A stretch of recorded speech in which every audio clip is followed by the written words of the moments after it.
좋은 아침입니다. 좋은 계절이 점점 더 가까워지고 있습니다. 기도하겠습니다. 너희 성도들아 여호와를 경외하라. 그를 경외하는 자에게는 부족함이 없도다. 하나님은 영이시니 예배하는 자가 영과 진리로 예배할지니라. 아멘. 오늘 우리에게 주신 하나님 말씀은 에베소서 6장입니다. 에베소서 6장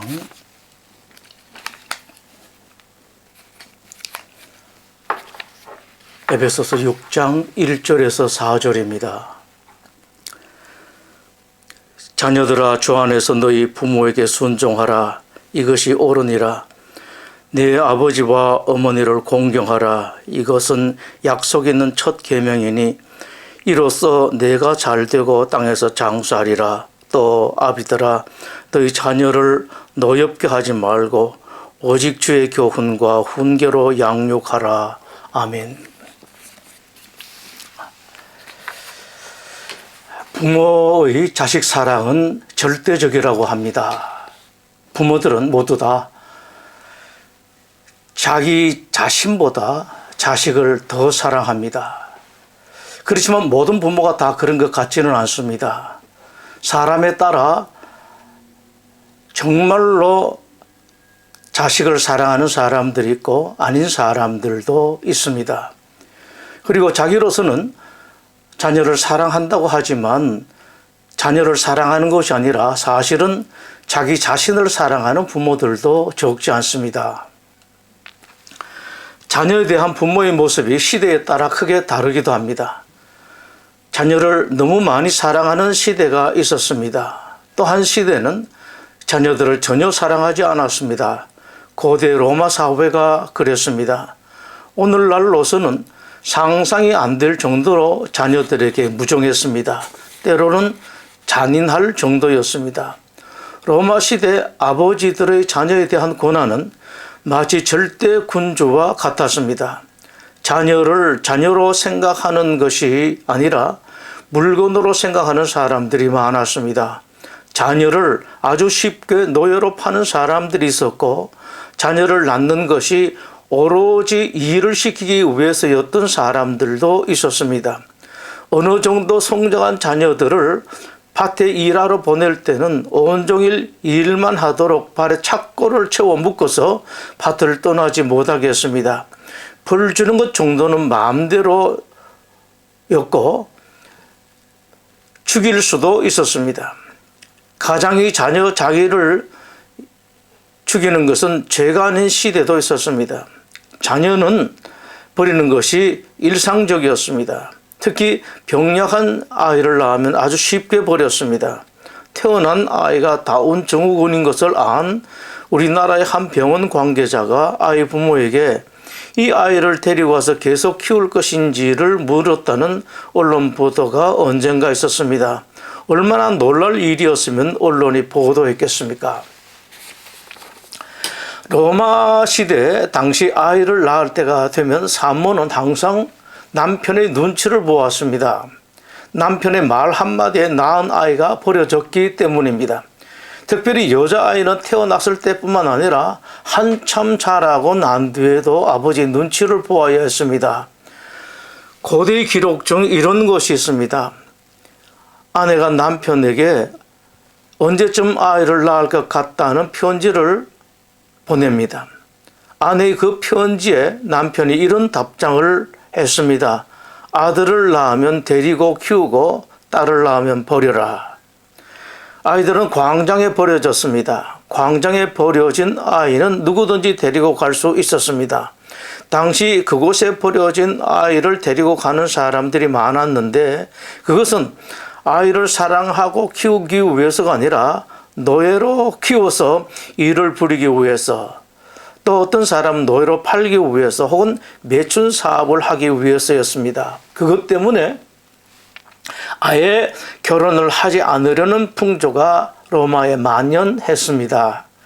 결혼을 하면 어쩔 수 없이 아이를 낳게 되고 그때부터는 남편이 아이들을 마음대로 했기 때문입니다.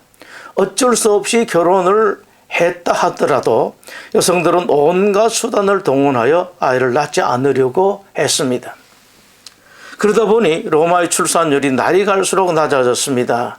이렇게 되니 로마의 국력이 점점 약해지게 되었고 로마 정부는 결국 출산 장려 정책을 시행하게 되었습니다. 자녀가 없는 부부의 권리를 로마 정부가 법으로 제한하기까지 했습니다. 이처럼 아버지가 자식을 마음대로 할 수 있는 풍조가 가득했던 시대에 성경은 그 당시 풍조로서는 깜짝 놀랄 말씀을 하십니다. 아비들아 너희 자녀를 노엽게 하지 말라. 지금 보면 당연한 말씀 같지만 당시로서는 대단히 놀라운 말씀이었습니다. 여기서 우리는 잠깐 먼저 생각할 것이 있습니다. 기독교란 어떤 종교인가? 기독교는 세상 풍조, 세상 관습을 따라가는 종교가 아닙니다. 세상 모든 사람들이 다 그렇게 하고 세상 풍조가 아무리 그렇다고 할지라도 아닌 것은 아니라고 말하고 행하는 종교가 기독교입니다. 기독교는 세상을 뛰어넘어야 합니다. 물론 맞는 것은 세상과 같이 가야 하지만 아닌 것은 아니라고 기독교는 말해야 합니다. 이것이 기독교이고 본래 기독교는 이렇습니다. 세상 사람들이 아무리 그렇게 생각해도 또 이런 말을 하는 것 때문에 사람들이 교회에 오지 않을 것 같아도 조금도 개의치 않았습니다. 본래 기독교는 교회에 한 사람 더 오게 하려고 수단 방법을 가리지 않지를 않았습니다. 교회도 뛰어넘어야 하고 목사도 뛰어넘어야 합니다. 사람들 듣기 좋은 말 하라고 하나님께서 목사를 세우신 것이 아닙니다. 만약 그렇다면 그는 사람의 종입니다. 목사는 사람의 종이 아니라 하나님의 종입니다. 세상 사람들이 무엇이라고 하든 심지어 교회 다니는 사람들까지 이 말 저 말 하더라도 목사는 하나님의 종 노릇을 충실하게 해야 합니다. 그렇게 하면 목사는 아마 인기가 없을 것입니다. 그러나 세상 인기를 구하는 목사라면 그 사람은 목사가 아닙니다. 교회도 세상 사람들의 이목과 인기를 위한다면 그것은 교회가 아닙니다. 기독교인들이 세상 사는 방식은 세상 사람들과 무언가 달라야 합니다. 돈 쓰는 것도 마찬가지입니다. 열심히 돈을 벌어야 하고 또 기독교인들은 특별히 돈을 아껴야 합니다. 그러나 돈은 나의 것이 아니라 하나님의 것임을 확실히 알아야 합니다. 내가 쓰고 싶다고 내 마음대로 쓰고 내가 쓰기 싫다고 안 쓰는 것이 아니라 하나님께서 쓰라고 하시면 쓰고 말라고 하시면 쓰지 말아야 합니다.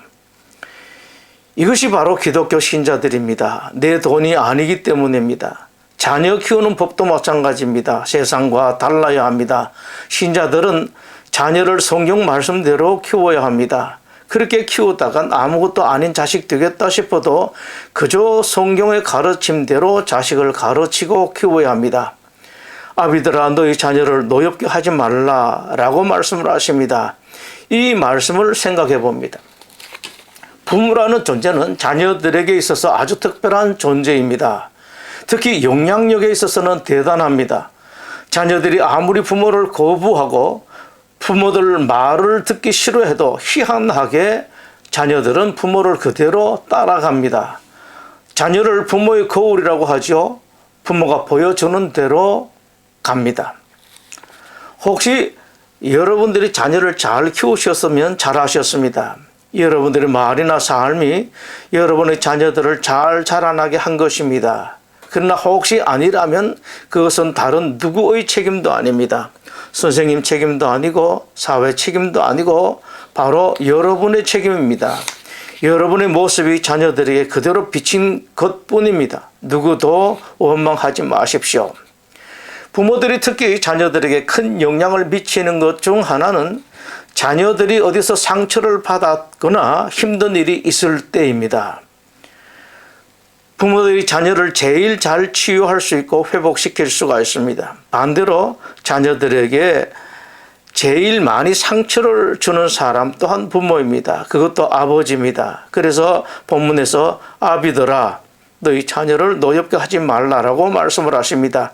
상처 주기 쉽고 자녀들이 좌절하도록 절망에 빠뜨리기 쉬운 것이 아버지이기 때문입니다.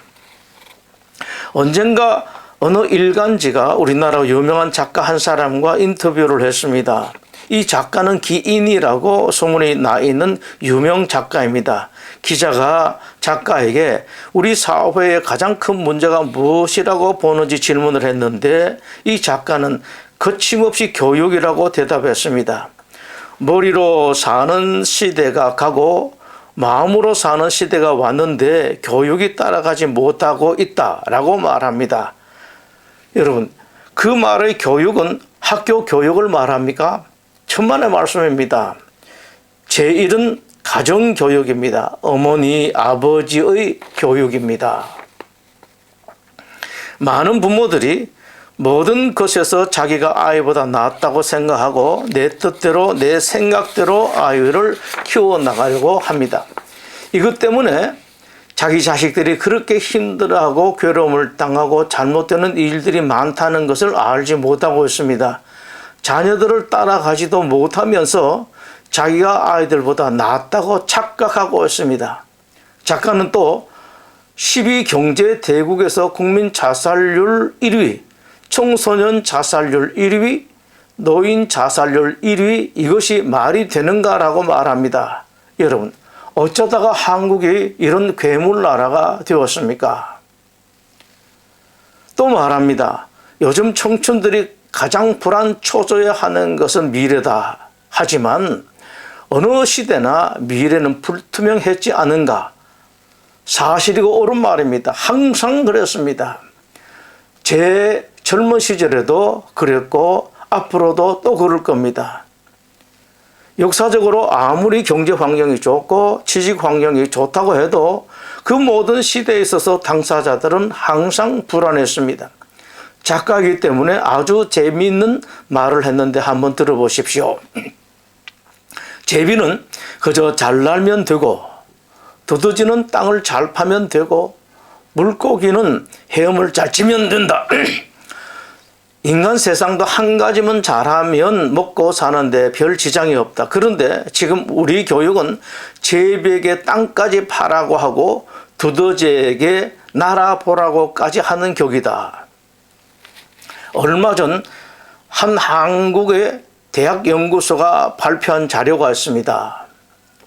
우리나라의 어린이와 청소년의 물질 만족도, 물질 행복도는 OECD 회원국 가운데 4번째라고 합니다. 우리나라의 경제력은 10위 안팎입니다. 경제력이 10번째 혹은 12번째 되는 나라 아이들의 물질 만족도가 4번째라는 말이 무엇을 말합니까? 여러분, 이것이 좋은 말 같습니까? 아닙니다. 이렇게 하면 아이들이 행복할 것이라고 생각하고 다른 데 써야 할 것, 사회와 이웃과 어려운 사람들, 또 부모 자신들을 위해서 써야 할 물질을 자식들에게 쏟아부었다는 말인데 결코 좋은 것이 아닙니다. 자식들에게 많이 쏟아부으면 돈을 많이 쓰면 쓸수록 무조건 더 좋은 줄 아는데 그렇지 않습니다. 그 증거가 언젠가 아이들의 행복지수 조사에서 드러났습니다. OECD 국가 23나라 중에 우리나라 아이들의 행복지수가 꼴등인 23등으로 나왔습니다. 한 해만 그랬던 것이 아닙니다. 4번째 이 조사를 했는데 4년 내내 꼴찌라고 했습니다. 물질 만족도, 물질 행복도는 4번째인데 왜 행복지수는 꼴찌입니까? 뭔가 하기 잘못되었습니다. 부모들은 나름대로 잘한다고 한 게 그것입니다. 아이들을 괴물로 만드는 비결이 있습니다, 여러분. 자녀를 비교하는 것입니다. 부모들이 내 아이를 이 집 아이들, 저 집 아이들과 비교합니다. 비교해서 죽입니다. 죽이고 싶으면 비교하라는 말이 있습니다. 내 자녀를 다른 집 자녀들과 비교해서 자녀를 죽이는 사람들이 많습니다. 엄친아라는 말이 있습니다. 엄마 친구 아들을 말한다고 합니다.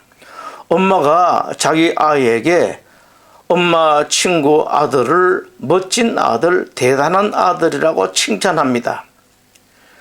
그것은 너도 그런 아들이 되라는 말에 아이가 미칩니다. 멋진 아들, 딸이 되고 싶지 않은 아이가 어디 있겠습니까? 비교하는 것은 아이를 죽이려고 망치려고 작정한 것입니다. 꼭 말 표현으로 비교하는 것만이 아닙니다. 은근하게 비교합니다. 그래서 아이들이 은근하게 괴물이 되어갑니다. 시대도 나라도 은근하게 괴물이 되어갑니다. 비교 때문에 말입니다. 부모들이 자녀에 대해 만족하지 않는 것입니다. 아이에 대해서 욕심이 너무 많습니다. 한때 치맛바람으로 우리나라 교육 수준이 올라간 것이라고 말하는 사람들이 있었습니다. 아닙니다. 제대로 알아야 됩니다. 그런 것이 오늘의 한국 경제를 만든 것은 아닙니다. 치맛바람이 아니라 적절하게 자녀를 키운 부모들, 이 위대한 한국인들을 낳았고 오늘의 한국을 만들었습니다. 치맛바람을 일으킨 엄마들이 한 것으로 잘못 알지 말아야 합니다. 욕심을 부려서는 안 됩니다. 이것을 알지 못하면 끝까지 만족하지 못합니다. 조금만 더 하면서 계속해서 욕심을 냅니다. 아이 능력은 안 되는데 더 높이라고 하면 아이는 발꿈치를 들어야 합니다. 아이들이 너무 바라기 때문에 폴짝 뛰기도 합니다. 아이들이 부모를 만족시키려고 죽을 애를 씁니다. 그러나 힘들어 든 발 뒤꿈치가 언제까지나 들려 있을 수 있습니까? 폴짝 뛴 발이 언제까지나 공중에 들려 있을 수 있습니까, 여러분? 들어봐야, 폴짝 뛰어봐야 금방 제자리로 돌아갑니다. 자칫 땅에 떨어지다가 다치기도 합니다. 또 하나는 자녀를 믿지 않는 것입니다. 부모들 눈에는 뭔가 모자라고 늘 부족한 아이 같습니다만 여러분, 그러나 아닙니다. 그렇지 않습니다. 아이들 모두 나름대로 뭔가를 가지고 있습니다. 그런데도 부모들은 그저 자기 생각에 매여 빠져 있습니다. 자식에게 주는 가장 무서운 독 중의 하나가 자녀를 믿지 않는 것입니다. 심지어 무조건 믿어서 아이가 잘못되는 것보다 믿지 않아서 아이가 잘못되는 일들이 훨씬 더 많고 질도 훨씬 더 악합니다. 부모들이 정말로 잘 알아야 할 것은 내 자녀에 대한 내 생각에 틀릴 가능성이 많다. 그것도 대단히 많다는 것을 알아야 합니다. 부모들은 아이가 잘 자라도록 돕는 정도만 하면 됩니다. 자녀에 대해서 있는 그대로만 해도 만족할 것이 얼마나 많습니까, 여러분? 하나하나 한번 세워보십시오. 병원에 누워있지 않고 건강하게 지내고 있는 것, 이것만 해도 얼마나 큰 감사이고 행복입니까? 밥 잘 먹는다면 얼마나 감사한 일입니까? 잘 논다면 얼마나 감사할 일입니까? 감사하려고 하면 감사할 것이 너무도 많습니다. 여러분, 자녀를 정말로 사랑하십니까? 그렇다면 그냥 믿으십시오. 말로만 믿는다고 할 것이 아니라 마음속으로부터 자녀를 믿으십시오. 아이 앞에서 난 너를 믿는다. 넌 틀림없이 잘할 것이다 라는 말, 아이가 곁에 없을 때에 깊은 마음속에서 얘야 나는 너를 믿는다고 하는 말, 이것이 얼마나 큰 힘으로 아이에게 다가가는지 아십니까? 곁에 있을 때는 물론 떨어져 있어서 듣지도 못하고 보지도 못하는 아이들에게 아이 이름을 부르면서 격려의 말을 해주십시오. 에너지가 되어서 아이에게 전해집니다. 하나님을 믿고 하나님 말씀을 믿고 그리고 하나님 말씀으로 자녀들을 격려해 주십시오. 그리고 여러분, 있는 그대로 여러분의 자녀를 사랑하십시오. 여러분 자녀들이 지금 어리든지 한참 크고 있는 청소년이든지 아니면 이미 장성했든지 있는 그대로 자녀를 사랑하십시오. 더 원하지 마십시오. 더 요구하지 마십시오. 자녀를 위해 하고 싶은 것이 있다면 그저 기도하십시오. 기도 외에는 방법이 없느니라. 이 말은 기도에는 방법이 있다는 말입니다. 하나 더, 지금 그 자녀들의 무엇이든지 있는 그대로 즐거워하십시오. 나중에 하지 말고 지금 그대로 즐거워하십시오. 여러분, 무엇보다도 최고의 일은 나의 자녀들을 예수님과 가까이 하게 하는 것입니다. 이것은 세상 사람들이 이해하지 못하는 신비입니다. 여러분의 자녀로 하여금 어떻게 하든지 예수님과 더 가까이 하도록 하십시오. 예수님께 길이 있고 행복이 있고 평화가 있습니다. 더 자주 예수님을 만나도록, 더 자주 예수님을 생각하도록 해 주십시오. 기도하겠습니다. 여호와는 내게 복을 주시고 너를 지키시기를 원하며, 여호와는 그의 얼굴을 내게 비추사 은혜 베푸시기를 원하며, 여호와는 그 얼굴을 내게로 향하여 뜨사 평강 주시기를 원하노라. 아멘.